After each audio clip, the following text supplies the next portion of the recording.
You don't want to replace the Second Amendment, do you? I think more people are more worried about whether or not they can see a doctor than whether or not they can have a gun. I'm just going to put that out there. I mean, you're dodging the question. Why can't they ever just answer the frickin' question?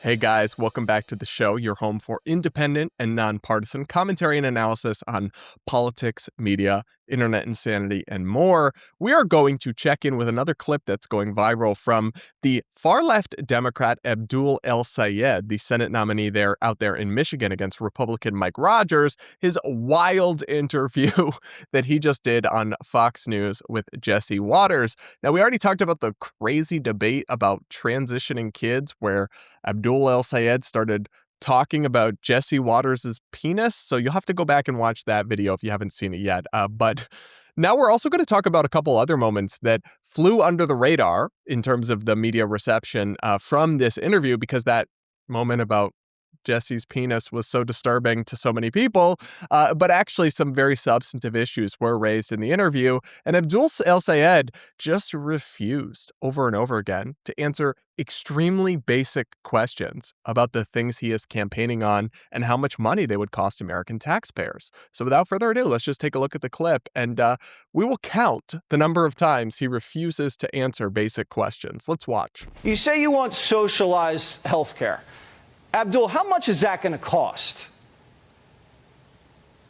It's going to cost the average Michigander a whole lot less than they pay right now. But I'm just going to tell you, no, but what's the I'm price up against tag a of the guy program? who voted to raise prescription drug prices 19 times, right? And so I'm just saying I want to bring your costs down. The price of the program is going to be substantially less for an everyday person who's out here who can't afford their health care and worried about losing their health care with their job. Well, give me the total number. Look, while you're out here trying to talk about the broader national budget, I'm a lot more interested in the everyday budgets that Michiganders are thinking about. And that's exactly the budget that Donald Trump and Mike Rogers are blowing up right now. Well, I just don't see why you're so on the side of the billionaires, Jesse, rather than on the side of everyday Michiganders. No, because I don't want you guys to blow the country up. So I'll just pause here to say that he was just asked 3 times in a row, how much is your signature campaign proposal of Medicare for All going to cost taxpayers? That's an incredibly reasonable question. And he starts rambling about prescription drug prices and Mike Rogers. This is a deflection. Whatever issue there is there, we could talk about separately, but it's irrelevant to the question of the main thing you're campaigning on in terms of the signature policy. How much is it going to cost and how are you going to pay for it? Why? How is that a trick question? How have we arrived at a place in American politics where that is a question you refuse to dignify with a response? He just asserts it'll be less, which isn't true. The basis for that, and I'm familiar with the underlying studies and research about the cost of Medicare for All, the basis for that claim is a study that makes a series of unrealistic assumptions about how Medicare for All would be implemented. But even so, that study suggests it would be minimum $32 trillion over 10 years. Now, the real number I suspect is north of 40 trillion. And there's a number of different estimates and different research about this that's been conducted, but the truth is that even doubling income taxes and corporate taxes wouldn't pay for that. So it's an astronomical amount of money. Of course, every American who wants to keep their current insurance would not get to and would lose it. And so, yeah, there are real questions. I mean, we can have the debate about Medicare for All. We can talk about it. We can debate it. But you are campaigning on something that you just, do you not know a number? Does he not know a number for how much Medicare for All costs? Or does he not want to say it because it sounds bad? Or is he literally campaigning as this is one of the defining issues of his freaking campaign, but he doesn't know how much money it would cost? That's the kind of thing you should have ready off the top of your head. I mean, he's defining his entire campaign, Abdul El-Sayed is, around 3 or 4 things. And one of them is Medicare for All. So you should have some fast facts about that just ready to go. And when you refuse to answer a straightforward question, it makes you look suspicious.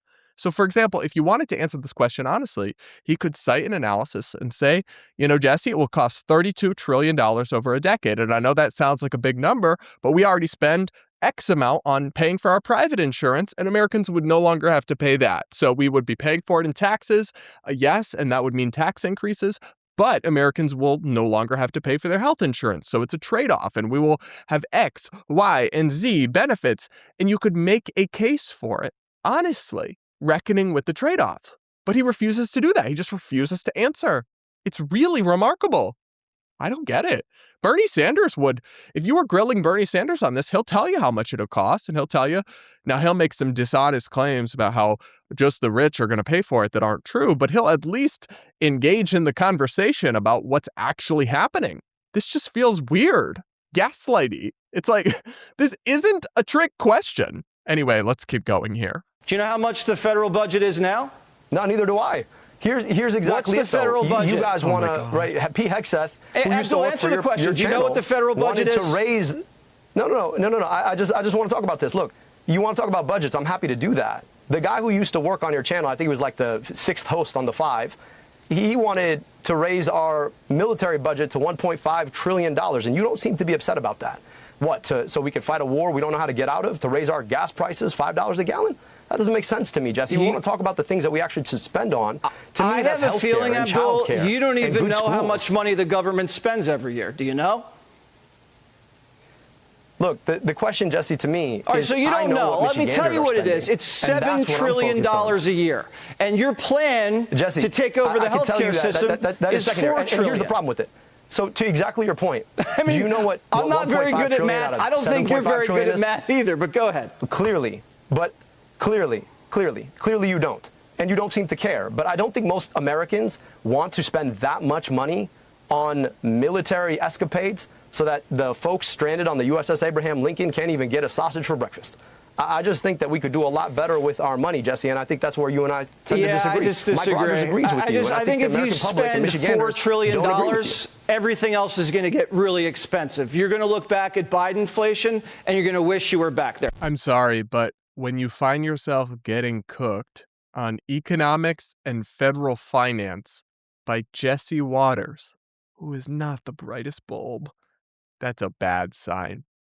You listen, you're running for the United States Senate, and the primary responsibility under our Constitution of Congress is the power of the purse, the power to spend taxpayer dollars and to be responsible for how they are spent in our federal budget, and you don't even know to the nearest trillion what the federal expenditures currently are. I could have guessed that off the top of my head, just from my familiarity with these issues. And I'm not running for anything. I don't have policy proposals that I've dreamt up with or schemed up with my campaign staff, anything like that. If you'd asked me what are federal expenditures, I would have guessed 7 trillion or so. Yeah. Okay, that's not a trick question, and he doesn't know, and he just tries to deflect to military spending. It's like, listen, I don't necessarily disagree. I agree we should cut the military budget. We should force the Pentagon to pass an audit. I absolutely agree with that, but it's like, how am I supposed to take your opinion on that seriously when you don't even know anything about the federal budget, and you're literally campaigning to be a United States senator? Am I crazy? Am I going insane here, people?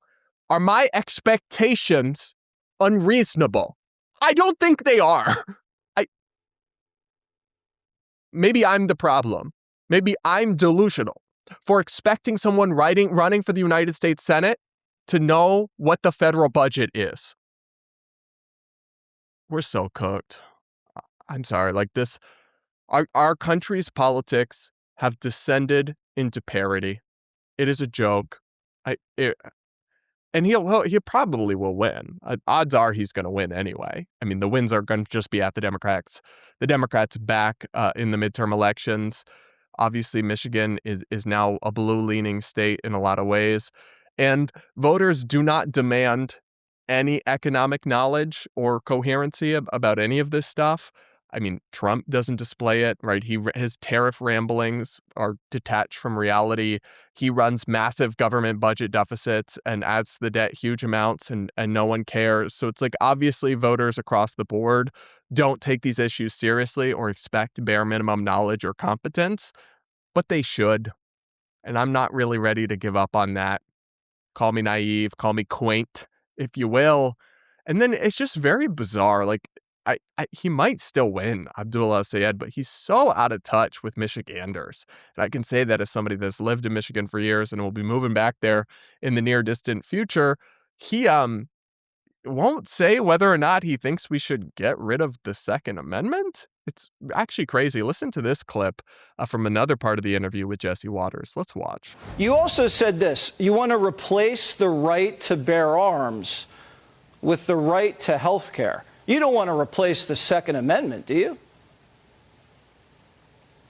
Well, look, man, I think more people are more worried about whether or not they can see a doctor than whether or not they can have a gun. I'm just going to put that out there. I mean, you're dodging the question. Do you want to replace the Second Amendment? I'm just saying that more people are more concerned about seeing a doctor. If we had a right to health care in this country, they probably wouldn't. And I think that'd be a pretty good thing, don't you? I think you dodged the question. And that's a pretty big one in Michigan. But I'll take it as what you said. You Jesse, said look, Colin Kaepernick. I'm perfectly fine with people. Let me just finish to answer your point. You said I dodged the question. I'm perfectly okay with people having their hunting rifles. It's an important pastime. I've got family that goes hunting every single year. Hunting? But don't you think we should have a right to health care? Don't you think that'd be a good thing in America? Can we just say that? 75% of the country likes the health care coverage they have. So the weird thing about this clip is that he's talking about these two things as if you have to choose one and you don't. I don't know what a right to health care actually means, so I'm not sure I support that. Depends what he means by that. But it's like, the question is whether it's to replace the Second Amendment, to get rid of our fundamental constitutional right to bear arms in self-defense. That was his original position. And he's asked by Jesse Waters repeatedly, do you want to replace the Second Amendment or not? The easy answer is just no. But I also believe Americans have a right to health care. Or, no, I support the Second Amendment, but I want common sense gun reforms to make Americans safer while we still all have our right to self-defense. Something like that. But the fact that he won't even say that is crazy. I mean, that tells you that he must have pretty radical views on restricting Second Amendment rights and doing away with the Second Amendment. And to start yapping about hunting rifles is absurd because the Second Amendment isn't about hunting. It's about defending yourself. And guns are used in America tens or hundreds of thousands of times annually in self-defense. That is the core of the issue. It is not about your grandfather's hunting rifle and your pastimes. It's a total deflection, total straw man. And I will tell you that even Michigan, as a blue-leaning state, a lot of Michiganders own guns, and the vast majority, at least believe in the concept of the Second Amendment in some form, even if they do want some gun reforms or some increases to gun safety legislation or something like that. So the fact that he is staking out such radical ground here or refusing to just make any sort of gesture towards supporting the Second Amendment is really bizarre. I wouldn't be surprised if he ends up trying to do damage control on this and putting out clarifying statements or something, because that's the kind of thing that I think could come back to haunt him with a certain genre of voters in Michigan. And all in all, I just don't understand how anyone thought that he was the best candidate to put up here. I mean, Mike Rogers has a shot, the Republican nominee. Now, he might still ultimately lose because the headwinds are going to be so strongly against the Republicans in November, with just the president's deep unpopularity, the natural cyclical nature of this stuff, where after one side wins a presidential election, the other side almost always wins the next midterm elections. And so it's going to be a really uphill challenge, but only the cartoonishly incompetent nature of Abdul El-Sayed as a candidate and just his extreme dissonance between his worldview and positions and the average normal Americans or the average Michiganders is even making this a competitive race at all. It really does seem to be a self-own for the Democrats. And he probably regrets doing this Fox News interview. At least if he has any self-awareness, he most certainly should. That's my take. Y'all will have to let me know what you think in the comments below. Make sure to subscribe to the channel if you aren't yet. Do hit the like button and consider becoming a channel member here on YouTube. It is the best way to support my content. I appreciate each and every one of you that supports me in my mission of providing nonpartisan commentary. I call out the left and the right and try to just be honest and give you my opinion. And with that, guys, we will be back with more real soon.